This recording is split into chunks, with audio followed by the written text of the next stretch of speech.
അത്യന്തം പ്രതിലോമപരമായ നിർദ്ദേശങ്ങൾ അടങ്ങിയിട്ടുള്ള ഒരു ധവളപത്രം ഇന്നാണ് കേരള ഗവൺമെൻറ് പ്രസിദ്ധീകരിച്ചത്. വി ഡി സതീശൻ മുഖ്യമന്ത്രി അതിന്ന് നിയമസഭയിൽ അവതരിപ്പിച്ചിരിക്കുകയാണ്. താനാണ് യഥാർത്ഥ ഇടതുപക്ഷം എന്ന് വാതോരാതെ പറഞ്ഞുകൊണ്ടിരുന്ന പ്രതിപക്ഷ നേതാവ് ഭരണത്തിൽ വന്നിട്ട് ദിവസങ്ങൾ കഴിയുമ്പോൾ തൻ്റെ രാഷ്ട്രീയ സമീപനത്തിൻ്റെ വലതുപക്ഷ തീവ്രത എന്താണ് എന്നും അദ്ദേഹം വ്യക്തമായി കേരളത്തിലെ ജനങ്ങളെ ബോധ്യപ്പെടുത്തിയിരിക്കുകയാണ്. ധവളപത്രത്തിലെ എല്ലാ നിർദ്ദേശങ്ങളെയും വലതുപക്ഷ നവ ലിബറൽ കോർപ്പറേറ്റ് സമീപനത്തിൻ്റെ ഭാഗമായിട്ടാണ് നമുക്ക് കാണാൻ സാധിക്കുക. UDF സർക്കാർ മുന്നോട്ടേക്ക് വെക്കുന്ന ഈ ധവളപത്രം വ്യക്തമാക്കുന്നത് തീവ്ര വലതുപക്ഷ നവ ലിബറൽ കോർപ്പറേറ്റ് സംവിധാനത്തിൻ്റെ ഭാഗമായിട്ടുള്ള നിർദ്ദേശങ്ങളാണ്.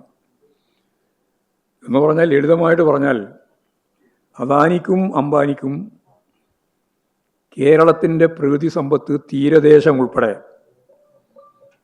തീരെഴുതി കൊടുക്കാനാണ് പരസ്യമായ നിലപാട് സ്വീകരിച്ചുകൊണ്ട് മുഖ്യമന്ത്രി ഈ പറയുന്ന ധവളപത്രത്തിൽ പറഞ്ഞിട്ടുള്ളത്. അദ്ദേഹത്തോട് പിന്നീട് ചോദിച്ചപ്പോൾ അദ്ദേഹം പറഞ്ഞു സ്വകാര്യവൽക്കരണം വേണ്ടി വരും എന്ന് തന്നെയാണ്. സ്വകാര്യവൽക്കരണം വേണം എന്ന് പറയുമ്പോൾ എന്തൊക്കെയാണ് സ്വകാര്യവൽക്കരിക്കുന്നത്? പൊതുമേഖലാ സ്ഥാപനങ്ങളെ സ്വകാര്യവൽക്കരിക്കുക, അതിൻ്റെ സ്വകാര്യവൽക്കരണത്തിൻ്റെ ഭാഗമായി ഭൂമി വിൽക്കുക, സ്ഥാപനങ്ങൾ വിൽക്കുക. അതെല്ലാം സാധാരണ നമ്മൾ അറിയുന്നത് പോലെ ഇന്ത്യയിലാകെ നിർവഹിച്ചതുപോലെ ഇവിടെ വലിയ പ്രതിരോധം കൊണ്ടാണ് ഈ പൊതുമേഖലാ സ്ഥാപനങ്ങളൊക്കെ ഇവിടെ നിർത്താനും ലാഭകരമായി പ്രവർത്തിപ്പിക്കാനും നമുക്ക് സാധിച്ചിട്ടുള്ളത്. ഈ ലാഭകരമായി പ്രവർത്തിക്കുന്നത് ഉൾപ്പെടെയുള്ള പൊതുമേഖലാ സ്ഥാപനങ്ങളെ വിൽക്കും, സ്വകാര്യവൽക്കരിക്കും. അതാണ് ഉദാരവൽക്കരണത്തിൻ്റെയും സ്വകാര്യവൽക്കരണത്തിൻ്റെയും ഭാഗമായിട്ട് ദേശവ്യാപകമായി ലോകവ്യാപകമായി സാമ്രാജ്യത്വവും മുതലാളിത്തവും നടപ്പിലാക്കിക്കൊണ്ടിരുന്ന കാര്യം. അതിപ്പോഴും അതേപോലെ തന്നെ നിർവഹിക്കും എന്ന് പരസ്യമായിട്ട് പറഞ്ഞിരിക്കുകയാണ്. നയപ്രഖ്യാപന പ്രസംഗത്തിലും അതിൻ്റെ ഭാഗമായിട്ടുള്ള ചർച്ചകളിലും ഈ ധവളപത്രത്തിലുമെല്ലാം കേന്ദ്രത്തിനെതിരായ കേന്ദ്ര ഗവൺമെൻറ്റിൻ്റെ അവഗണനക്കെതിരായ ഒരു നിലപാടും സ്വീകരിക്കുന്നില്ല. നമുക്ക് തരേണ്ടുന്ന കേന്ദ്ര ഗവൺമെൻറ് തരേണ്ടുന്ന പണം, സമ്പത്ത് നമുക്ക് അവകാശപ്പെട്ടത് തരാതിനെ പറ്റി ഒരു വാക്ക് ഉപയോഗിക്കുന്നില്ല. പൂർണ്ണമായിട്ട് മൗനം പാലിക്കുകയാണ്. വളരെ ഗൗരവമുള്ള കൗതുകകരമായ ഒരു കാര്യം, ഈ ധവളപത്രത്തെ BJP സ്വാഗതം ചെയ്തിരിക്കുന്നു എന്നുള്ളതാണ്. ഒരേ വർഗ നിലപാട് സ്വീകരിക്കുന്ന രണ്ട് വ്യത്യസ്ത പാർട്ടികൾ അല്ലെങ്കിൽ മുന്നണികൾ, ഇവർ പരസ്പരം യോജിച്ചുകൊണ്ട് കാര്യങ്ങൾ കൈകാര്യം ചെയ്തു വരുന്നു എന്നതിൻ്റെ തുടർച്ചയിൽ നിന്നാണ് ഈ രീതിയിലുള്ള ഒരു കൂട്ടുകക്ഷി മനോഭാവം വർഗപരമായിട്ട് രൂപപ്പെട്ടു വരുന്നത്. അതവർക്ക് ഒരേ നയം, ഈ ആഗോളവൽക്കരണ നിലപാട് നടപ്പിലാക്കുന്ന കാര്യത്തിൽ ആദ്യം തുടങ്ങി വെച്ചത് കോൺഗ്രസ് ആണ്. അത് നടപ്പിലാക്കിക്കൊണ്ടിരിക്കുന്നത് ഇപ്പോഴും BJP ആണ്. കേരളത്തിൽ അവസരം കിട്ടിയപ്പോൾ ഞങ്ങളത് നടപ്പിലാക്കും എന്നാണ് വി ഡി സതീശൻ പറയുന്നത്. അതിന് പൂർണ്ണ പിന്തുണയാണ് ഇപ്പോഴും നൽകിയിട്ടുള്ളത്. ആദ്യം ഇവിടെ ഖജനാവെല്ലാം പൂട്ടി ഒന്നും തന്നെ കാര്യമായി പൂച്ച പെറ്റുകിടക്കുകയാണ് എന്നൊക്കെയാണ് വി ഡി സതീശൻ പറഞ്ഞിരുന്നത്. ഇപ്പോഴിവിടെ ഖജനാവിൽ 6322 കോടി ഉറുപ്പിക മാർച്ചിൽ ഖജനാവിൽ ഉണ്ടായിരുന്നു എന്ന് സമ്മതിക്കേണ്ടുന്ന നില വന്നിട്ടുണ്ട്. AK ആന്റണിയും വി ഡി സതീശനും പറഞ്ഞതുപോലെ കാലിയായ ഒരു ഖജനാവല്ല കേരളത്തിലുള്ളത് എന്നിപ്പോഴും വ്യക്തമായി. അതേപോലെ കേരളത്തിൻ്റെ സാമൂഹ്യ മുന്നേറ്റത്തിൻ്റെ എല്ലാ ദിശയെയും തകർത്ത് അതെല്ലാം അട്ടിമറിച്ച് സ്വകാര്യവൽക്കരണത്തിലേക്ക് കോർപ്പറേറ്റുകൾക്ക്, ഞാൻ നേരത്തെ പറഞ്ഞ അദാനി അംബാനി കൂട്ടുകെട്ടിന് എല്ലാം നൽകും എന്ന പരസ്യ പ്രഖ്യാപനമാണ് ഈ ധവളപത്രത്തിൽ കാണാൻ സാധിക്കുക. ഇപ്പോൾ ഇവിടെ കേരളത്തെ സംബന്ധിച്ച് പറഞ്ഞപ്പോൾ KSRTC, വാട്ടർ അതോറിറ്റി, KSEB ഇവയെല്ലാം ബാധ്യതകളാണെന്നാണ് പറഞ്ഞു വെച്ചിട്ടുള്ളത്. നമ്മൾ കാണുന്നതിൻ്റെ അപ്പുറമാണ് ഇതിൻ്റെ ഉള്ളിലോട്ട് വായിച്ചു പോകുമ്പോഴുള്ളൊരു ചിത്രം. ഇപ്പോൾ KSRTCയിൽ ഇപ്പോൾ സ്ത്രീകൾക്ക് സൗജന്യം യാത്ര പറഞ്ഞിരിക്കുന്ന സന്ദർഭത്തിലാണ് അവർ പറയുന്നത്, ഇതെല്ലാം ഈ KSRTCയും വാട്ടർ അതോറിറ്റിയും KSEBയും എല്ലാം ബാധ്യതകളാണെന്നാണ്. ബാധ്യതകൾ വന്നാൽ അതിൻ്റെ അർത്ഥം അത് അവസാനിപ്പിക്കുന്നതാണ്. ബാധ്യതകൾ ഏറ്റെടുക്കേണ്ടതില്ല എന്നാണ് ആഗോളവൽക്കരണത്തിൻ്റെ ഏറ്റവും പ്രധാനപ്പെട്ട സമീപനം. അപ്പോൾ എല്ലാം പറഞ്ഞു വെച്ചിരിക്കുകയാണ്. എല്ലാം സ്വകാര്യവൽക്കരണത്തിൻ്റെ ഭാഗമായിട്ട് എങ്ങനെ ഇതിനെയെല്ലാം കൈകാര്യം ചെയ്യും എന്നുള്ളതിൻ്റെ കൃത്യമായ അടയാളപ്പെടുത്തൽ വരികയാണ്. പൊതുമേഖലാ സ്ഥാപനങ്ങളുടെ ഉടമസ്ഥതയിലുള്ള സ്ഥലം ഞാൻ നേരത്തെ പറഞ്ഞ പോലെ കച്ചവടം ചെയ്ത് പണമുണ്ടാക്കാനും നിർദ്ദേശിച്ചിട്ടുണ്ട്.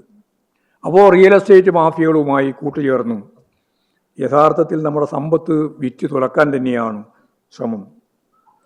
ഊർജ്ജമേഖലയിലും ധാതു സമ്പത്തിലും ഉൾപ്പെടെ സ്വകാര്യവൽക്കരണം നിർദ്ദേശിക്കുന്നു എന്ന് VD സതീശൻ്റെ ഈ പരാമർശത്തോടെ നേരത്തെ രഹസ്യമായി മംഗലാപുരം യാത്രയുടെ ഭാഗമായിട്ട് ഞങ്ങൾ പറഞ്ഞത് ബ്ലൂ എക്കണോമിയുടെ ഭാഗമായിട്ട് ഇപ്പോഴും അവർ നിലപാട് സ്വീകരിക്കുന്നതിലൂടെ വ്യക്തമാകുകയാണ്. അപ്പോൾ മംഗലാപുരം യാത്ര എന്തിനാണ് എന്നിപ്പോഴും വ്യക്തമാക്കുന്നതാണ് ബ്ലൂ എക്കണോമിക്കുമായി ബന്ധപ്പെട്ട് തീരദേശം മുഴുവൻ വിൽക്കാനുള്ള, തീരെഴുതി കൊടുക്കാനുള്ള തീരുമാനത്തിലേക്ക് പോകുമെന്നിപ്പോഴും പറഞ്ഞിട്ടുള്ളത്. അപ്പോൾ ഊർജ്ജ മേഖലയും ധാതു മേഖലയും ഈ രണ്ടും ചേർത്തുകൊണ്ടാണ് ധാതു സമ്പത്തിൻ്റെ ഭാഗമായിട്ട് നമ്മുടെ കരിമണൽ ഉൾപ്പെടെ എല്ലാം കൊള്ളയടിക്കാനുള്ള സൗകര്യമാണ് ചെയ്തു കൊടുക്കാൻ തീരുമാനിച്ചിട്ടുള്ളത്. വളരെ പ്രധാനപ്പെട്ട മറ്റൊരു കാര്യം പെൻഷൻ പ്രായം കൂട്ടുമെന്നുള്ളതാണ്. കേന്ദ്ര സർവീസിലുള്ളതുപോലെ പെൻഷൻ പ്രായം കൂട്ടുമെന്നാണ്. അത് 60 അല്ല, ചിലപ്പോഴൊക്കെ 62, 65ഒക്കെയാണ്. ഈ രീതിയിൽ സത്യം പറഞ്ഞാൽ ഒരു നിയമനം പൂർണ്ണമായിട്ട് നിരോധിക്കുന്ന ഒരു 5 വർഷം വരാൻ പോവുകയാണ്. ഇതാണ് കേരളത്തിലെ യുവാക്കളെ സംബന്ധിച്ചിടത്തോളം വളരെ ഗൗരവമുള്ള പ്രശ്നം. ഒരു 5 വർഷക്കാലം നിയമന നിരോധനത്തിൻ്റെ കാലം. ഇന്ത്യയിൽ ഏറ്റവും കൂടുതൽ PSC നിയമനം നടന്നത് ഈ കേരളത്തിലാണ്. 60%. ആകെ നടന്ന നിയമനത്തിലെ 60% നടന്നത് കേരളത്തിലാണ് കഴിഞ്ഞ 10 കൊല്ലം.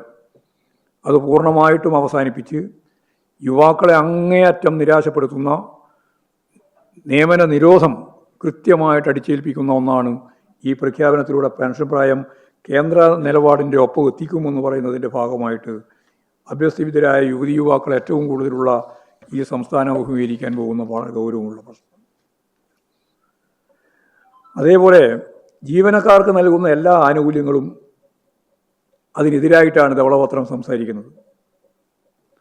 ഇത് ജനങ്ങളിൽ നിന്ന് നികുതി പിരിച്ച് അത് മുഴുവൻ ശമ്പളത്തിനും പെൻഷനും നൽകുന്നത് ശരിയല്ല എന്ന് പണ്ട് AK ആന്റണി മുതൽ പറഞ്ഞുകൊണ്ടിരിക്കുന്നതിൻ്റെ ആ വായ്ത്താര ഇപ്പോഴും ശക്തിയായിട്ട് അവതരിപ്പിക്കുകയാണ്.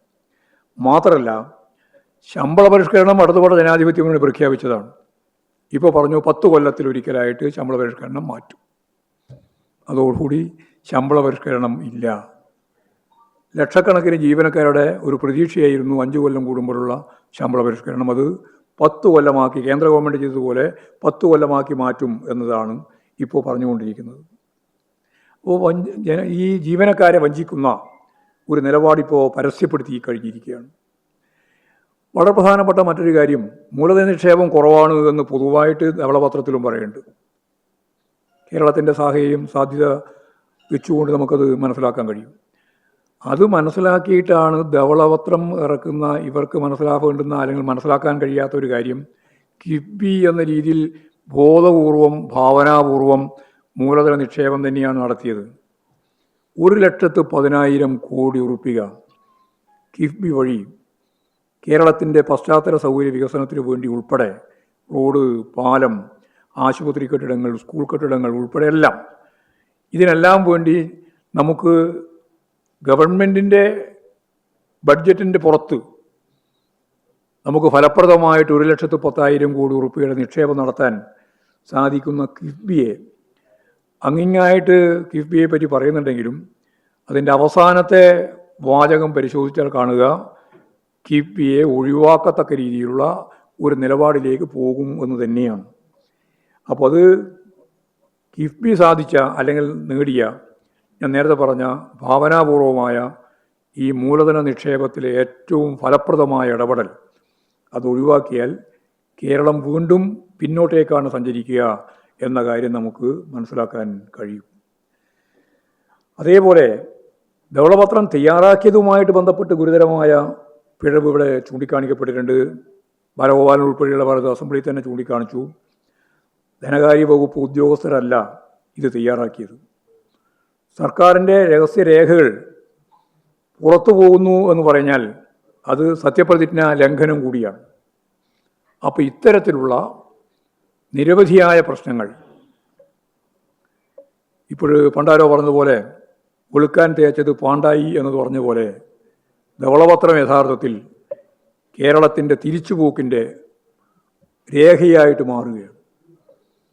അപ്പോൾ ഇതിന് വളരെ ഗൗരവപൂർണ്ണം തന്നെ ചർച്ച കേരളത്തിലുടനീളം നടക്കേണ്ടതുണ്ട്. ക്ഷേമ പെൻഷൻ ഉൾപ്പെടെയുള്ള കാര്യങ്ങളെപ്പറ്റി പറഞ്ഞത് ക്ഷേമ പെൻഷൻ ഇനി വീട്ടിൽ കൊടുക്കില്ല എന്നാണ്.